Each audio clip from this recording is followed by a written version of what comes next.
Good morning, Year 12. Today we're going to look at Dear Mrs Dunkley by Helen Garner. This text is about the complexity of relationships, particularly relationships that children don't fully understand until they get older, such as the relationship between Garner herself and her teacher, Mrs Dunkley. After reading this text, you're going to do some reflective writing of your own as well as some analysis questions, and hopefully that's going to help you explore not only how you can relate to this text, but how you can write about past experiences of your own.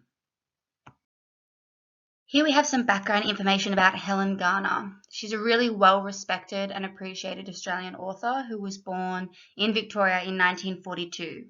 She writes both fiction and non-fiction and has received awards for both. The information on this slide I've just got from the author's page on the DMX website, so you can have a look at that link. And the copy of the letter that we're going to be focusing on, or the essay that we're going to be focusing on, is from the Sydney Morning Herald website, and that link's down the bottom. As this is quite a long text, we're not going to read the whole thing, just excerpts in this little tutorial, but you are expected to engage with the whole text yourself. So go back to the link on the first page if you need to find it. In the opening, Helen Garner, or as she was called then, Helen Ford, introduces herself in first person, and she compares the teachers who were kind country people at her last school to her new teacher, Mrs Dunkley. She uses descriptive language to create an image of what Mrs Dunkley looked like so that the reader can be experiencing this along with her. The repetition of you focuses on this me versus you idea, which goes through the whole thing, where Mrs Dunkley becomes this monster, this caricature of a negative teacher. So negative, in fact, that she insults her students, calling her you great mooncalf. You'll be able to see at the top there, we've got Dear Mrs Dunkley, this repeated greeting that does go throughout the entire text. The metaphor making us all sick with shame is used to start telling the reader a little bit more about what Mrs Dunkley taught Garner that wasn't necessarily to do with the curriculum. She focuses really heavily on literacy development, so you can see that at the bottom. On the blackboard, you drew out meticulous columns and introduced us to parts of speech. There's a really high value on those skills in particular, obviously due to Garner's profession now. As the text continues, the reader is introduced to these anecdotes, so quite negative anecdotes that tell us more about the difficulty that Garner had in Mrs Dunkley's class. So in particular, things like the digit ring became these monstrous things that really traumatized Garner as a child. However, there is a moment of being seen. So when she asks a question that she doesn't know the answer to, and there is a genuine curiosity in her, and Mrs Dunkley explains something, they actually have a moment shown through dialogue in these really short sentences of understanding. So Garner says, I got it and you saw me get it, then your face snapped shut. So they had this really, really brief moment of understanding each other. At the bottom, we've got metaphors. Arithmetic lessons continued to be a hell of failure and derision. However, the English classes were a paradise of branching and blossoming knowledge. So language is shown here to have the power to reconstruct memories and to share epiphanies. For many years, Garner thought that Mrs Dunkley was this horrible figure, but even here we can see really small moments of a positive relationship. It shows how memories of childhood can be both happy and painful at the same time.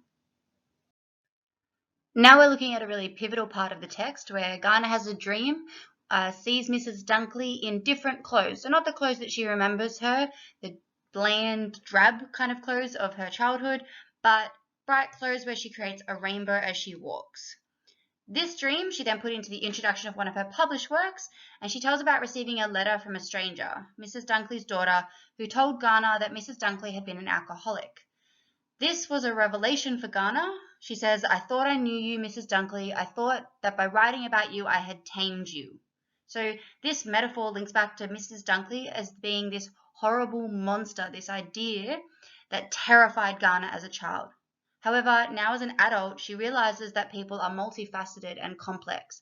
And in fact, that Mrs Garner's shaking hands, large hands, which she draws attention to a number of times, that's not a symptom of rage, but it's a symptom of alcoholism.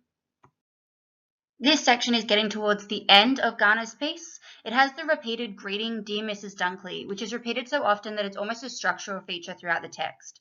There's also the repetition of first person in I'm nearly 70, I wish you weren't dead, I've got some things I wouldn't be ashamed to show you, I've got something I want to say. The hyperbole of "you taught me everything I know," Garner actually says you would have called this a hyperbole. So it becomes much more colloquial and conversational in tone, making it really personal and inviting the reader into quite a moving moment of Garner's life. She also refers to what Mrs. Dunkley taught her as groundwork and says she put into my hands the tools for the job. This metaphor shows exactly how pivotal and important Mrs. Dunkley was in Garner's later life, although Garner didn't realize that as a child. So I've just got a final note here that earlier in the letter, Garner actually notes that Mrs. Dunkley taught them how to correctly write a letter and to include a polite farewell at the end, so she does. "Dear Mrs. Dunkley, I know that your first name was Grace. I hope that you found some in the end." So she wishes the best for her teacher, which is quite a change from the start where she actually calls her an ogre.